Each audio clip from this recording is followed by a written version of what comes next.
Welcome everyone. I'm Andy Amil, the publisher of Greenwich Magazine and Chief Revenue Officer of Moffly Media. Thrilled you're here at Ornare, top of the avenue on Putnam. I think the feel in this room and the display of product is top notch. Spread the word. We're here tonight to talk about the future of real estate and where the markets are headed next. So if you have a crystal ball, place it right here. But I think what we're going to find out tonight is there's some interesting trends taking place with a great panel of experts, all from Compass. We have tonight Shelly Tretter-Lynch, welcome. Thank you. Leonard Steinberg, welcome. And Michael Ferraro, the sort of the brains behind pulling this all together. So thank you very much for being the point. So we're going to have sort of a bit of a round robin panel here. I don't think there'll be any lack of insights or opinions from this esteemed group. I'm going to try and keep it organized. We're going to start with one person, throw a big softball question at them, and then we all jump in and give our points of view. So I chose Leonard. You're first. So you ready? I'm ready. I'm sure you are. Give us your point of view on the current real estate climate and how world events, things such as interest rates, inflation, have impacted the Fairfield County as well as the New York markets in luxury real estate.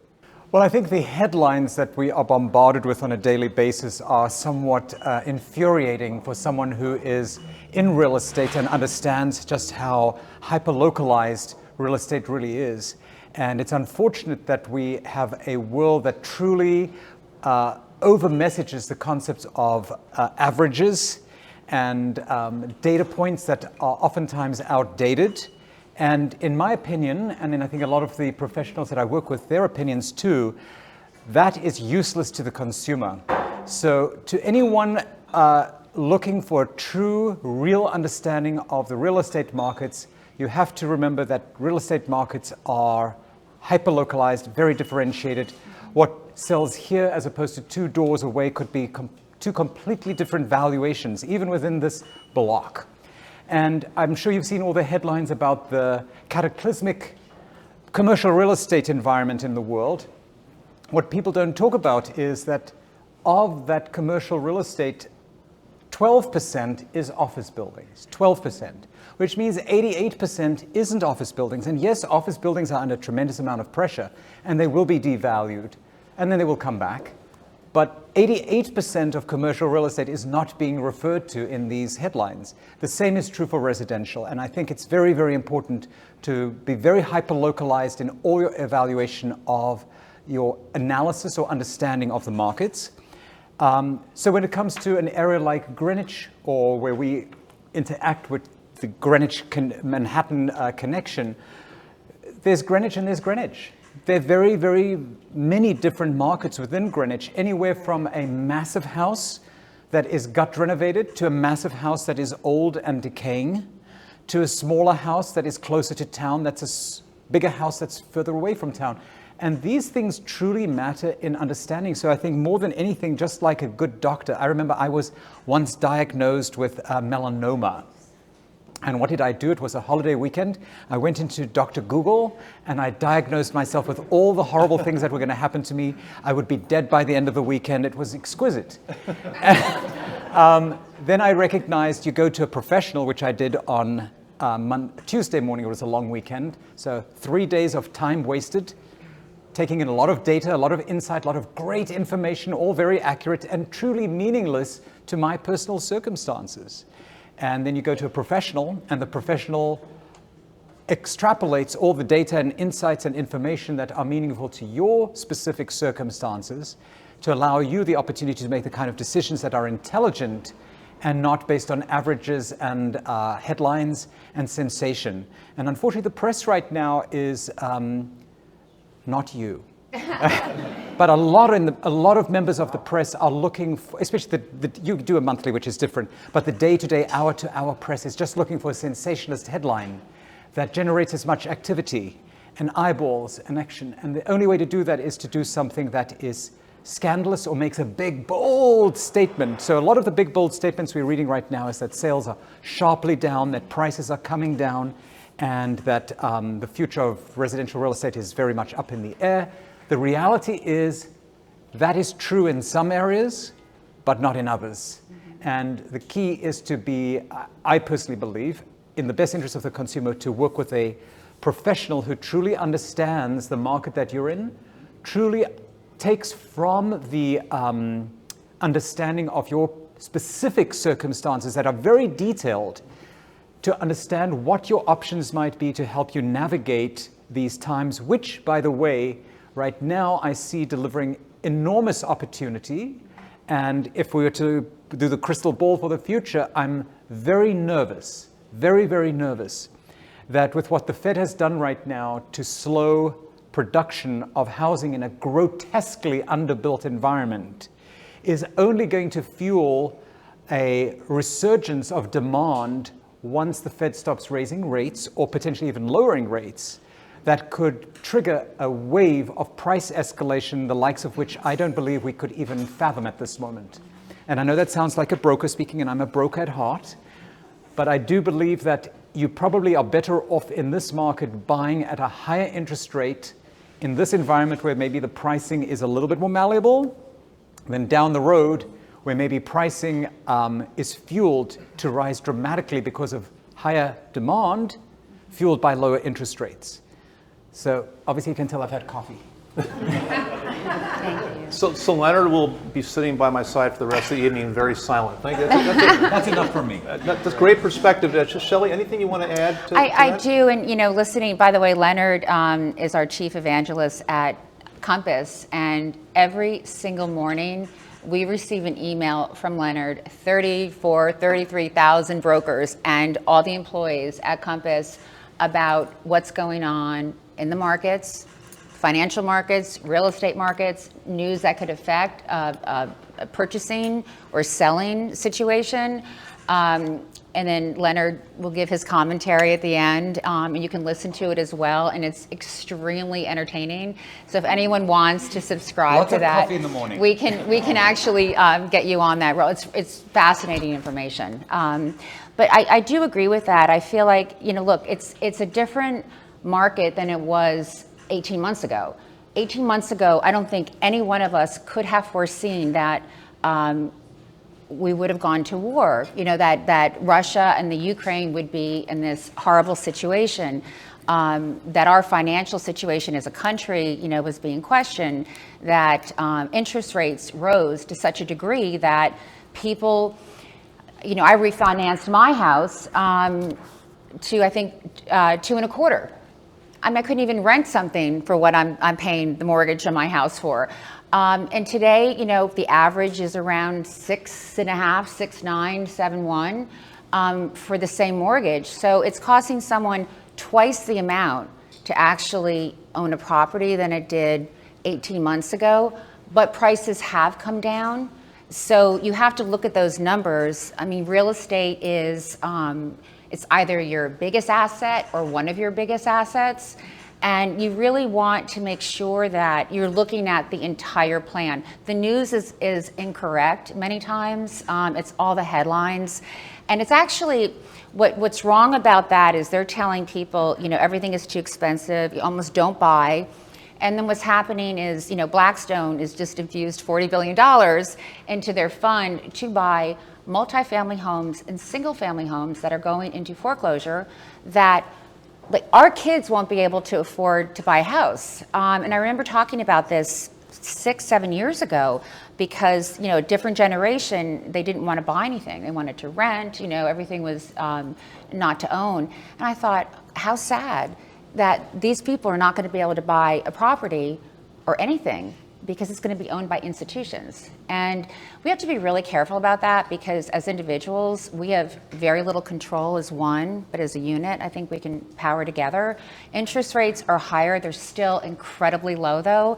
And if you were to buy a property that you love, you feel like it's a good property, you can actually add some value to, get it. They could go up higher, the interest rates, they could drop, but you can always refinance and they will come down at some point. So take that percentage off the list price and purchase the property and know that you can go in and refinance. Same perspective. Michael, anything else you want to add to sort of that riff? Or? Well, after all that, sure. Yeah, I think they're 100% correct. Obviously, they're some of the best in the business. And I think their perspective from the big picture inward is spot on.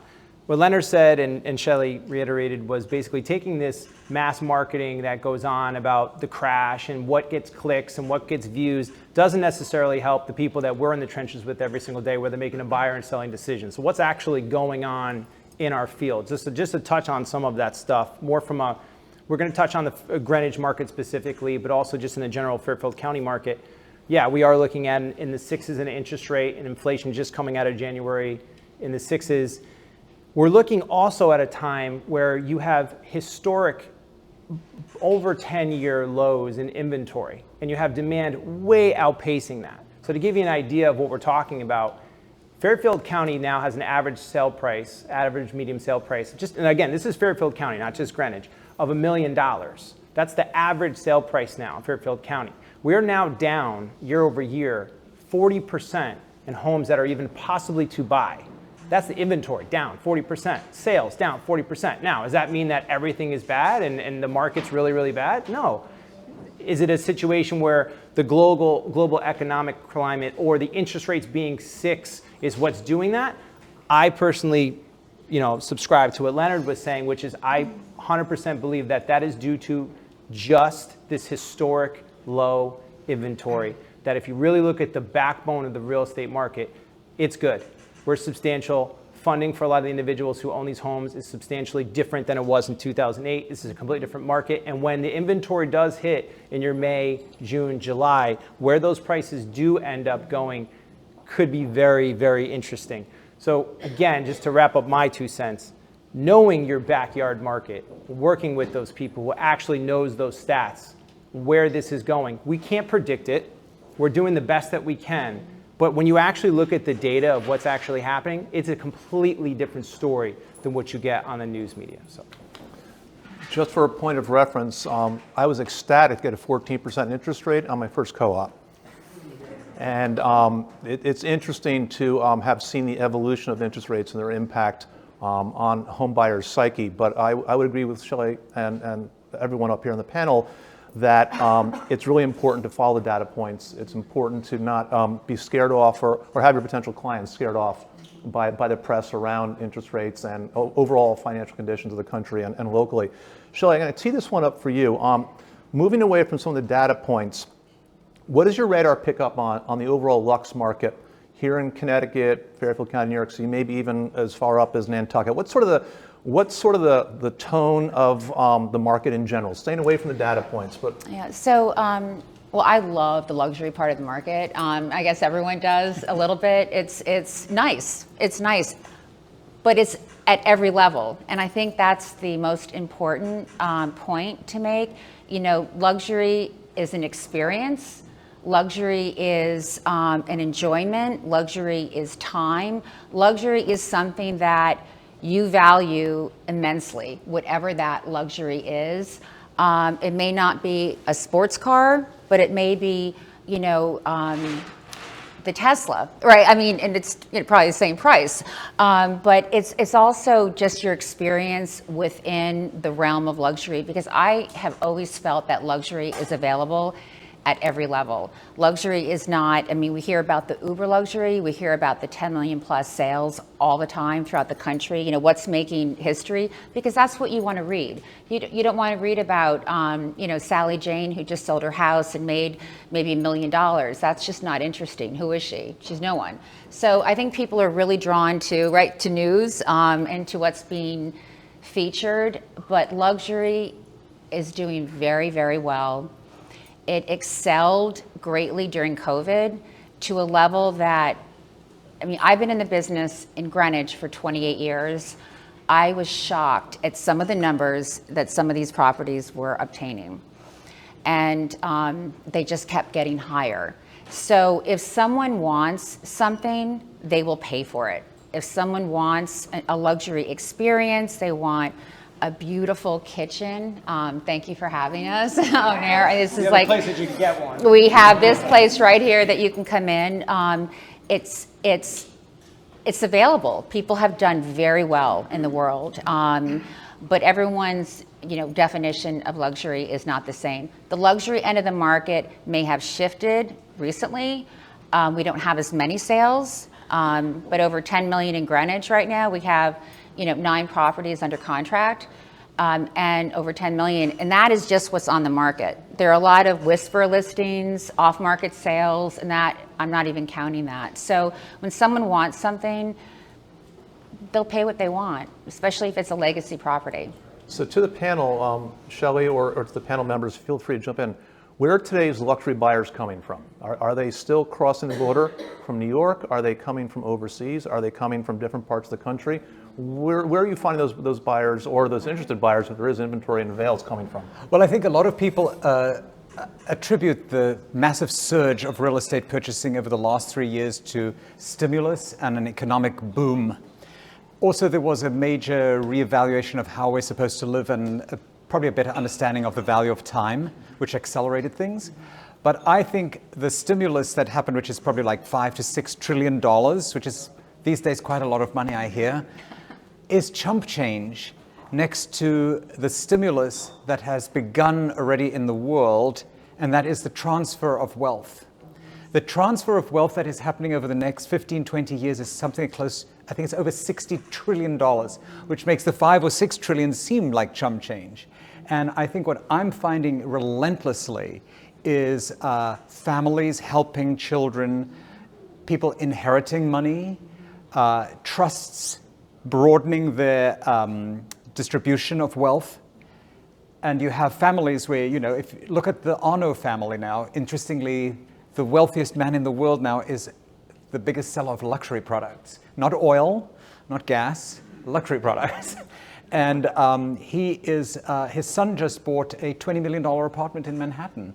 And there are 3 other siblings. And they're each probably going to have 2 or 3 homes each. So this transfer and redistribution of wealth at all levels, not just on the very high end, but on all levels, is going to stimulate this market to the extreme. And wealthy people today do not have 1 home. They have 2 and 3 homes. And this is going to be an even greater pressure point on the inventory that we have. Throw in over $1 trillion worth of infrastructure spending. That's concrete and steel and machinery and labor. And you can see the pressures on the infrastructure that exists to create the product that we need is at a premium, and it's going to be a very, very challenging time to meet that. Interesting. Michael, any points of view on that? Yeah, just a couple of things.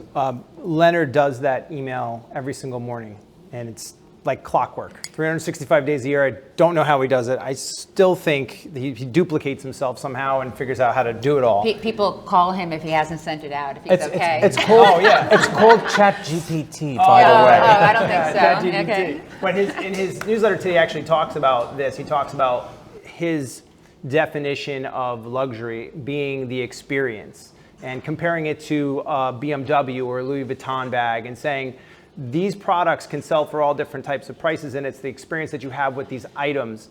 And luxury for some people can just be to buy a home. That could just be the luxury for them. So it's hard to say when you say luxury, people always want to figure out. I think I did that today. I was like in Google, I'm like, what's the luxury number for this home? And they're like, well, there's no such thing as a luxury number. There's no category of it. It's wherever you are, it's your perception, it's your feeling.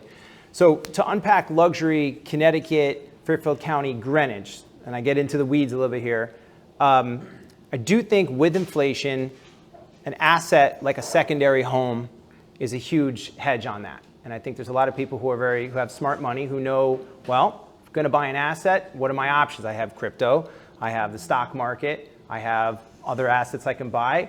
I love my family. I think I want to be secondary home vacationers or third home. That's a great asset, and we've seen a lot of that absolutely come into the market. As far as this particular market that we are in, say Greenwich, the average sale price here is now $3 million in Greenwich. So it's $3 million luxury. But if you look at the numbers that we've had so far in the sales, if you're looking at that $6.5 to $10 million price point, you're looking at around, I think it was 9 homes currently that we have for sale, as opposed to January of last year was 24. 2019, we're almost at 50. So again, super low inventory even at that high end. Out of the 9 homes that are for sale, we also have 11 currently under contract. The other thing to kind of keep in mind is the price points, because of the amount of homes that have sold. We had 1,000 homes sell in 2021 in Greenwich. The massive amount of homes that sold and the massive amount of equity that went into some of these properties, the price points of how we even price properties have changed. So it is true to your point. It's been kind of an explosion. The luxury market, for whoever that home buyer is, especially in Connecticut and Greenwich, I think will continue to stay strong simply for the fact of our location, our amenities, our ability to have beaches, our amenity to be 45 minutes to New York City, our ability to have all different kinds of properties. You can have waterfronts, backcountry, large estates. The cat's out of the bag as far as our location as to the value that we offer here. So I think luxury here is going to do well in the future. And yeah. Well, Manhattan is interesting, you know, because everyone is obsessed with Manhattan sales on the luxury end. Of the sales that happen on a weekly basis, 5% of them are $5 million and above. 95% of the sales are ignored. That's insanity. Yeah. And those 95% of the sales aren't exactly cheap, but everyone only wants to focus on that 5%. It's adorable, but it's really not a reflection of the market overall. And can I just interject sure, something? So, you know, when we talk about even at Compass ultra luxury across all markets, we're talking about 10 million and up, because most markets don't have $10 million homes. I mean, I've been in the market where Greenwich, it was really hard to sell a $10 million home. It still is, but it was like, that was an achievement for a homeowner to get that, to realize that price. Today, I mean, we've had a sale at 52, we've had a sale at 45, we have something that I believe is under contract at 150. You know, these are, people are buying them for different reasons, and it's not just a home. It's, you know, an investment opportunity, it's trading of money. So when you get down to why these properties are selling, sometimes it's a little bit more in depth. Don't you agree? Totally. Yeah. So let's think about that, and obviously at the uber upper end of the luxury market, there are certain factors that many of your more traditional buyers don't have the luxury of facing in terms of ability to buy homes at that rate. So you deal with a lot of different buyers who are coming into Greenwich, in New York, in Fairfield County in general. I'm going to throw this back out to you, Michael. What advice would you give today's buyer? I mean, you've got a buyer who has read the data, seen the news, has seen all the high-end homes moving at a very high price, but let's talk about your average person coming into Greenwich or Fairfield County. Yeah. What advice do you give them these days? So obviously, make sure you have a great broker, because it is a super competitive market. Make sure you have a great lender. I believe we have a couple of them here. Some people sponsoring. Steven, thank you so much for sponsoring. The fact of the matter is you have to be fully prepared.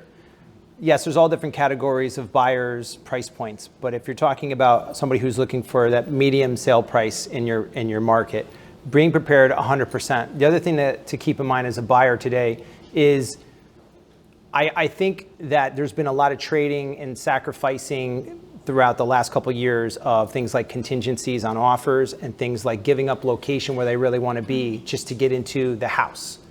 And I think that what I try to tell, at least from my point of view, is the location is absolutely primary. It's so specific and important, because especially if you're moving as an investment for you and your family to live in and not a speculative play, which as an agent trying to advise somebody who's bringing their family into a location that they really want to be, trying to find the house, and they're looking at it through data points to speculate where the market's going in 2 years, that's going to be very difficult. It's a completely different way. You're getting a 30-year fixed rate and trying to speculate the next 2 years because maybe I can hop out of this. That's very, very hard. So make sure you have your location, because one of the most difficult things is to take somebody out of a house that they are in or find a house in not the wrong location and vice versa. So stick in with that. And then the other parts of it, obviously being prepared like we talked about.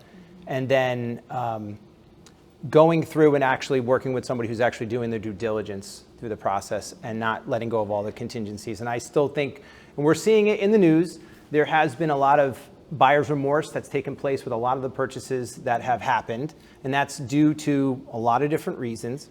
But you're never going to go wrong when you advise your client to take advantage of every opportunity they have to learn as much as they can about the property, the history, the inspections, go through the process. Now, it's not always possible, because you have sellers who are saying, well, you know, I'm just trying to go for this offer and I want this inspection taken off or whatever. But at the end of the day, that buyer being able to be absolutely fully understanding what they're buying, and the process, I think, is absolutely key. You know, I'll raise this, and Shelly or Leonard, please jump in. I've always also thought that a pre-approval for lending has become almost the door opener in this competitive environment. Any thoughts on that? Or There is, so, you know, some people, and when you've been trading property a lot, some people will say, let me get a pre-approval. I think it's a necessity now to get a pre-approval. But what the seller needs to understand, depending on what side, and I always make sure I have a pre-approval for my clients, is that they're still going to have an appraisal on the property. So it's still subject to many different things. And I think when you talk about, you know, what to look out for and how to help someone to guide them through the market, I saw so many homes sell above where I thought they could ever trade again during COVID. And I would always guide my clients with an exit strategy. So they're looking at a property, but then they're also looking, what's your goal? What's your plan? How many years? Because if you're overpaying by 20% and the market just tweaks a little bit downward, you may be down 40%. Like, there were some areas that just aren't AAA. Maybe they're, but maybe it's a brand new house and that's what they want and they don't care. Just as long as you let them know and you educate them, that's all you can do. But having them work with a mortgage broker and making sure that they're qualified is the most important step. any points of view from you, Leonard? I think the one great lesson anyone should educate themselves to is what it costs to build or replace a property. They might look at some of these prices and think they're really great values. I am building right now, so I know what things are costing, and it's an eye-opener. And when you look at some of the houses and the way they have been built in Greenwich, they're extraordinary properties. When you look at these stone walls and you price out building a stone wall, all of a sudden you realize how valuable these stone walls are if you can find the stone to build them. You add into that all the demands on labor. I look at my teams who are building the house, and several of them are at retirement age. So the skill sets to do this fine craftsmanship is a big issue too. And I think in that lies a tremendous opportunity, buying opportunity. But I also think there are just so many different needs of different people that the profiles of buyers and sellers has changed so dramatically. It's really kind of dramatic, but I think we're in the midst now of a global rebalancing. There's a shift in where we want to buy our goods, where we want them made. You know, if it's 100% reliant on China and cheap product, that was a problem. We learned that the hard way. Prices soared, but then we realized if we make it in America, it's going to cost a lot more. Then we realized we don't have enough labor in America to make what we want to make. You are seeing people who moved to remote areas of the world who said, what did I do? So there was a lot of COVID crazy. And now, because the shifts were so dramatic, we're seeing the opposite shifts happening to rebalance the planet. And the same is happening in real estate right now. I remember looking at homes in Greenwich in 2019, and I was like, there's something wrong here, because these prices were so low. So when people looked at these prices soaring in 2020 and 2021, everyone was so shocked and the press made a big headline out of it. I didn't call that a price escalation, I call that a price correction. I think the same is happening in the employment world right now. Everyone's saying like, oh, we employed millions of people in the last few years. No, they just came back to work, right. You know? So it's not job creation. I also don't think it's true value creation yet. And I think the value creation is soon to come, because I would challenge anyone, since I've done this exercise, I've looked at a lot of towns around the country and around the world, and I challenge anyone to come up with a checklist that Greenwich delivers. It's pretty extraordinary. Mm-hmm. You're correct. I mean, it really, and for so many years leading up to COVID, we would say, oh, where are all these Manhattanites? Why are they not moving here? You know, why are they staying in the city? Well, because the city is fabulous on so many levels. But young families, it used to be natural attrition for, you know, at a certain age, you'd move out to the suburbs, if you will. Well, Fairfield County is a beautiful suburban area. Any of the communities, they're absolutely gorgeous. And I think people like forgot about it. They didn't want to be maybe where they grew up or what they perceived as too old. And then we started seeing all those people coming in. Maybe they couldn't go to school, the kids, and then they wanted to be outside. There were different reasons why they came to Connecticut, why they came to Greenwich, and they love it. And now their friends are coming. And I just want to say, you know, for whatever the news is out there, up to 3 million, even 4 million in Greenwich right now, so many properties are in a bidding war. You're getting 3, 4, 5 is very common for these properties. And even I think, oh my gosh, and I've been doing this for so long, where is all this money coming from? You know, I mean, it's just, it gets younger and younger every year. And it's getting, and that 2 million and under price points getting squeezed out. I think we're 87 properties under contract in those price points. Out of the 87, only 15 actually have contingencies, like mortgage financing contingencies. So a lot of the buyers are getting squeezed out from just people who have cash. And this could be downsizing people that have sat on the sidelines for a little bit. And this all goes back into, again, and you're in that situation if you are a buyer. This is make sure you have the brokers who understand how to maneuver through that situation. So we've talked a lot about buyers. Let's talk about sellers for a moment, because it's clear that part of the inventory challenges lack of sellers. And there's a lack of sellers for a bunch of different reasons. They may be sitting on a 2.5% mortgage, and for them to flip, they have to flip from a 2.5% to a 6% mortgage. Wherever they may want to go, and where they may want to go, there's no inventory as well too. So they're playing the waiting game, so to speak. But let's talk about how you reach those home sellers. Let's talk a little bit about marketing, some of the data points that you use. Michael, we'll kick off with you about how to really approach that potential home seller, or maybe someone who's on the fence about selling or sitting tight. How we would approach them about wanting to sell it? Yeah. Well, again, I mean, as far as getting to somebody who would want to actually sell the property, I mean, that's usually about whether or not they have a place they go or there's a reason for that. Because you just said it. I mean, there's a lot of people. I'm a person who locked in a really low interest rate. I'm okay right now. I look at what the prices are, and it would be great to expand into a bigger situation if that was possible, if I can find the right thing. But where do I go? What do I trade into? So it's really just about timing. And I totally understand why we have the low inventory. You can't be mad at sellers. Say, well, just take the money. Well, 1,000 people just did in 2021 and then almost did it again. So it's not like we didn't just come off of a record amount of homes being sold.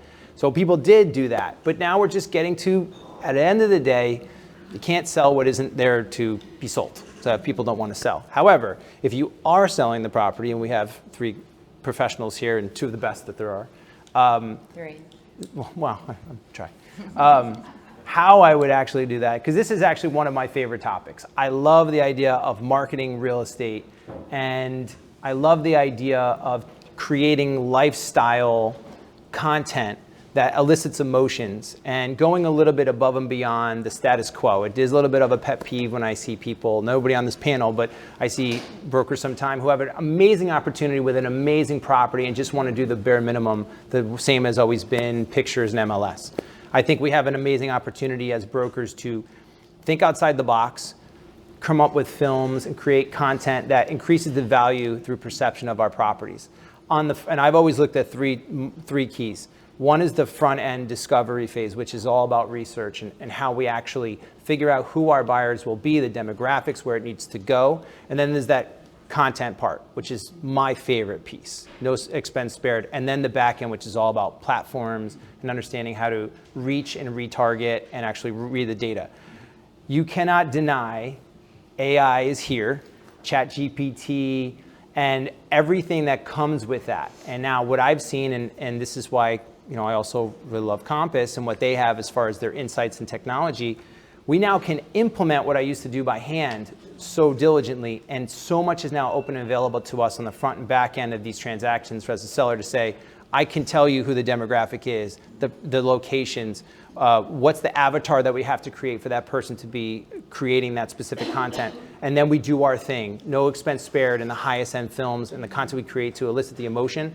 The back end is all about making sure that they actually go into the platforms that consumer, an older person doesn't necessarily consume content the same way that a millennial would or a younger person. How that platform, how you integrate it, how do you check the data, and then tweak it all the way to be successful. We have that capability now. for a long time, it wasn't really, it was more like in the finance world, and there was a lot of human error that went into this, and you were creative or you weren't, or you're a business person, or you're just a good salesperson. Now you have the ability to have everything. So there's really no excuse in that. But I think the point is what Michael's saying is all the things he does, all the things Shelly does, messaged out to your sphere of influence are the things that attract a seller to you. Because I think your question was, how do you attract sellers? Right. And I think when sellers see that level of marketing and fastidious attention to detail, they see great value. And then, of course, I think a big part of what agents do is the consultation and advisory role, which begins well before a transaction, continues through the transaction, and extends forever afterwards. And in all of that is the discussion and the evaluation of a person's specific needs. And it may be downsizing, upsizing, moving towns, shifting. There's so many considerations that oftentimes is a series of 100 questions that the seller hasn't asked of themselves yet. And I think that's a big component of what we do as well. It is, and there's so many different reasons why people are contemplating selling, and regardless of the price level, certainly at a very high level, you don't give them different service. Everyone gets the same service. Everyone is important. All of our clients and customers are incredibly important regardless. It's all about relationships, and it's relationship driven, and it's not about, I've got to get this, I've got to get that. I have advised people not to buy properties, that they'd be overpaying. I've advised sellers, not to sell. I thought, maybe it was a low price. We'd work on different ways to get the properties sold. I think all of the technology today to be able to roll out a property quickly with real-time data is incredible. I love magazines. I love paper. I love reaching for it. Someone at Compass thought my office was selling magazines. I love using print for different things, and I think people, they're tactile. They want to hold something. They want to open up and they want to read, and it's a beautiful picture. Doing this all the time on your computer is sometimes really hard, and it just feels disingenuous a little because it's not all real. But I do feel like a lot of people love print. And to be able to cross-reference both of them, and the fact that a publication like Greenwich Magazine is also digital, it makes a really big difference. It just does. So now you have both. I'm pretty big on experiences, and Michael and Leonard know this. I've done different gatherings at different properties. I had a McLaren, car show. I had a Ferrari. Where how do you get people into a certain property? More than one person at a time. You go to someone else who they have the same clients or customers, and they're bringing in 100 of them because they're going to be driving their cars. And I'm all in. All those eyes on a property. It could be anything. It could be a trunk show.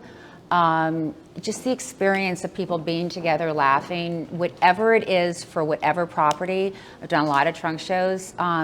It's the experience.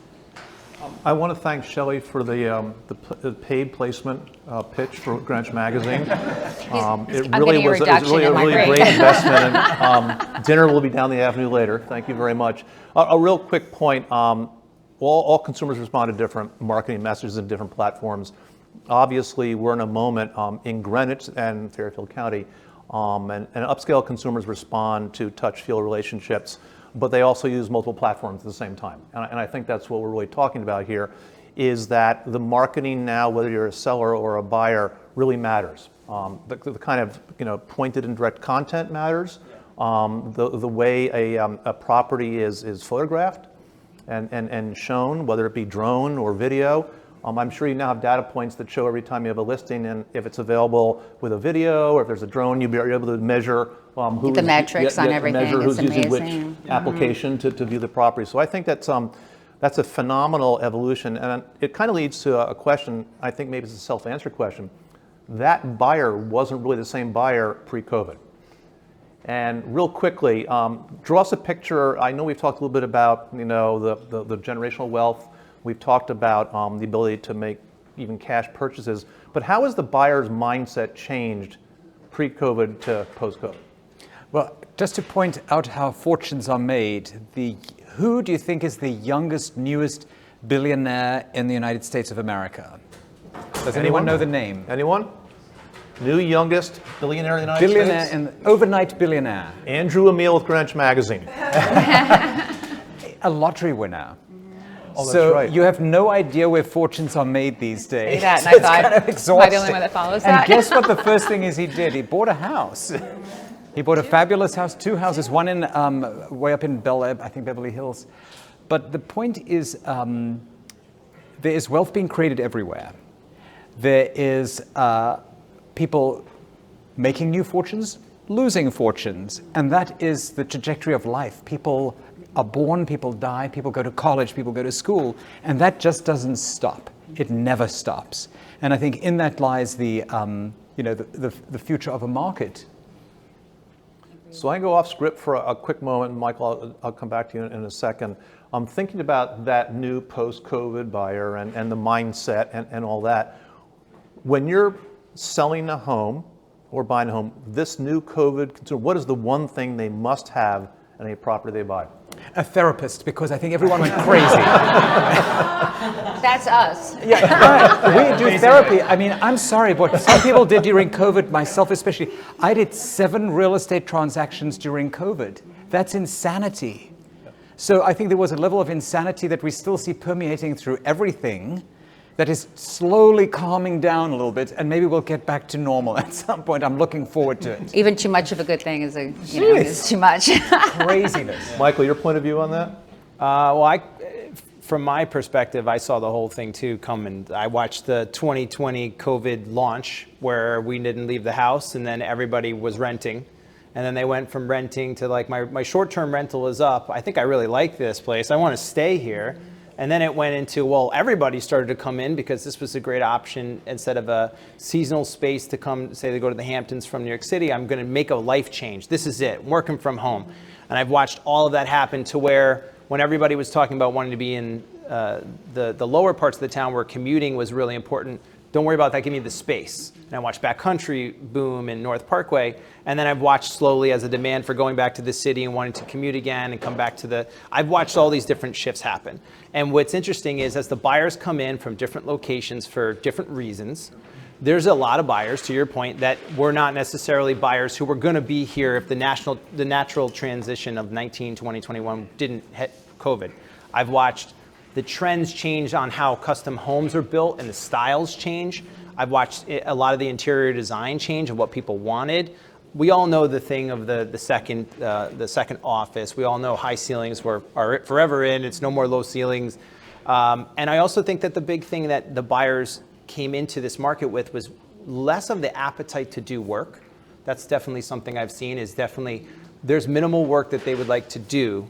They would like to kind of drop their bags and just move into my new permanent hotel, which is my house now. Right. And that comes with a lot of the coaching, but that's basically what I've seen. Oh, the outdoor, indoor space and the wanting to make the home full amenity proof with my tennis court and my pool and the whole thing. So all of those things is what I've seen. The Lux market, any point of view from you? Well, I think it's an accelerated evolution. I think people accelerated the need to go to the suburbs with the schools. I think people accelerated the need to go, oh, I can downsize from my like 18,000 square foot house and maybe buy 2 or 3 homes and retire. And I think everything was accelerated to such an intense pace that now people are calming down and everything's getting a bit more rebalanced and sane. Right. It is. It's more but I think, rebalanced. if anything, I think what COVID educated the consumer to more than anything was their ability to look at property via digital images. And their obsession now with studying property on digital is intense. I also think they are much more adept to making the environment very important to their life. I think they've really truly started to appreciate the value of an environment, a living environment, and what that does for the soul. Because they've experienced home for the first time. It wasn't just a place to come home to hear, a screaming family and then go to sleep or pass out. This was a moment where people could really experience their homes and realize what they were lacking. And then I think time is the last luxury, and people recognize that we all have a beginning, a middle, and an end, and you better hurry up. So one last question, and then when we're done, open it up for a few minutes of questions from the crowd here. If anyone wants to raise their hand and throw in a ball, go for it. I'm going to return to the crystal ball that we started the conversation with. And I'll go with you, Shelly, first, and Michael, will have you wrap up, so get ready. You'll be second, all right? What does the rest of 23 and into early 24 look like in the market? I would be so wealthy right now if I knew that. But honestly, I do think we've shifted so much in the last couple of years. I think the most important thing is being able to pivot quickly. Whatever your career is, whatever you're looking to do or not do, or where you want to be, you just have to pivot quickly in today's world. And it's not about, opining about something for, months or years. Just do it. We obviously have seen that the boom didn't last that long. And even during that time, there were a lot of people, they lost their lives, their businesses. COVID wasn't friendly to a lot of people and what they do. And so fortunately, in this area, people did well because their property values grew and their equity grew. And I always said, lucky for Greenwich, for Connecticut, because everyone deserved it. For years they were making this a beautiful community in all of Connecticut and Lower Fairfield County. With a good magazine. And the great magazine, right? And it's I know, but yeah, it's a great magazine. Lunch, breakfast, and dinner. So I just think you just be aware. Don't listen to every article. It's just so much of it's not true. And you find that out when you're going out looking for a property. The market, people do want to move. There are reasons why they're moving. Some people just want privacy. And so there are a lot of off-market transactions as well that happen. And, we don't talk about them. They're not part of the numbers. And there's still a lot of wealth being made right now. So I think you move forward with an optimistic, but cautious approach. Leonard, what does your crystal ball show? I think in this world, no one knows. No one knows what the future holds. And in real estate, no one should care what the next year or two holds, frankly. I think it's an obsession that's short-term, that's really probably the greatest disservice people do to themselves when it comes to real estate. Real estate is a long-term investment. It is a long-term prospect. The average owner of a home stays in a home between 10 and 13 years, and yet we're told we should worry about what prices were from one year to the next. Who cares? Who bought a house a year ago who's selling it right now? 1% of the market? So why do we care? So I think you have to look long-term. I'm much more interested to think where the market is 5 and 10 years from now. 5 to 10 years from now, everything will be more expensive, even if inflation is 2%. Will they be building more land in Greenwich? I think there's so many big, longer-term considerations that have to be evaluated. Affordable housing is part of that whole consideration as well. Absolutely. There is so much to consider. There are millions of immigrants right now sitting in this country who cannot work when we desperately need workers. What happens when they start working and earning and wanting a home? And they want to buy a home because every immigrant dreams of owning a home in America. So I think we have long-term upside to this country that is astounding. And when you look at a town like Greenwich, how long does it take to build a Greenwich? How long does it take to create a Greenwich? You can't build this in the middle of nowhere in 5 or 10 or 15 or 30 or 50 years. This takes 100 years to make happen. Look at the schools. Look at the quality of life that you have here. The natural beauty, you can't create that. And whenever you're looking at real estate, you have to look at the collector quality aspects that are very difficult, if not impossible, to replicate. And in those lie the attributes of quality real estate that escalates over time. Really interesting perspective. Thank you. I'm Michael? supposed to follow that? That's happened? Yep. Back to the data.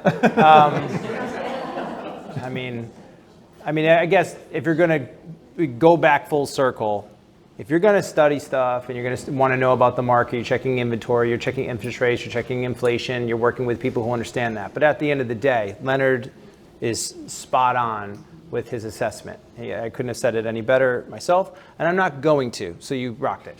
I do, because I'm going to forget, want to thank a lot of people for this, because I know I'm going to forget it. Melanie and Ornare, thank you so much for allowing us to be here. Thank you. Really appreciate it. I have Andy. I want to thank Andy for being the moderator for Moffly Media, Greenwich Magazine. I want to thank Leonard Steinberg, who is an icon in the business, and I truly am humbled and appreciate that you're here. I know, I am too. Thank you, Leonard. Yes, as well as Shelly. Shelly is a mentor in the business and one of the best that there is. Thank you to all the sponsors that came out too. Stephen Moffitt from M&T Bank. Alan Berry, who's our amazing celeb and amazing luxury photographer here. And everybody who helped me from my crew. My wife who came out. This is one of our first real estate things we're doing. And we were dressed tonight and got all done up from Paolo Lanfredi at Paolo Lanfredi. So that's all due to him. So I just Where's Paolo? I got to get dressed with Paolo. Where is he? He's here. All right.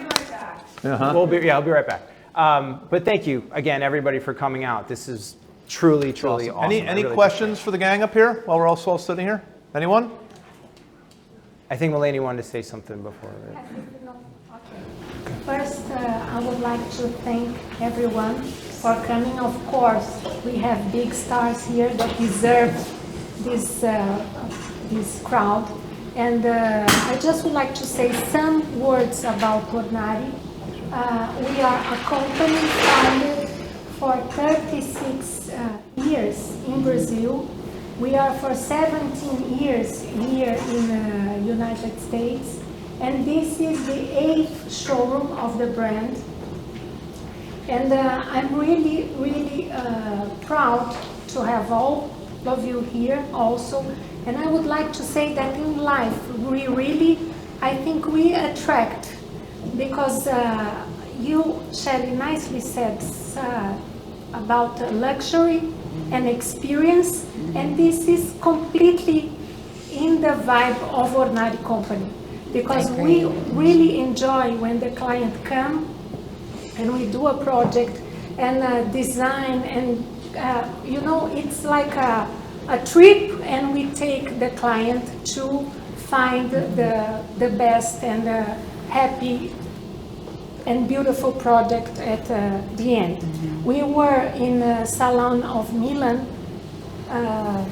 from 2 weeks ago, mm-hmm. and everything that was in Milan is going to be exposed in ICFF in May. Then you will have also the possibility to see more beautiful products that Ornare can do. Well, thank you, everyone. And I just have a last. Can a person, a simple human being, has received your emails early in the morning, or just the Compass team? It's a private club. And he charges. No, yeah, right. If you want to go back to sleep, you can read it. No, it's really great. It's wonderful. Really great. It's wonderful. Thank you. Thank you. Thank you so much. Thank you.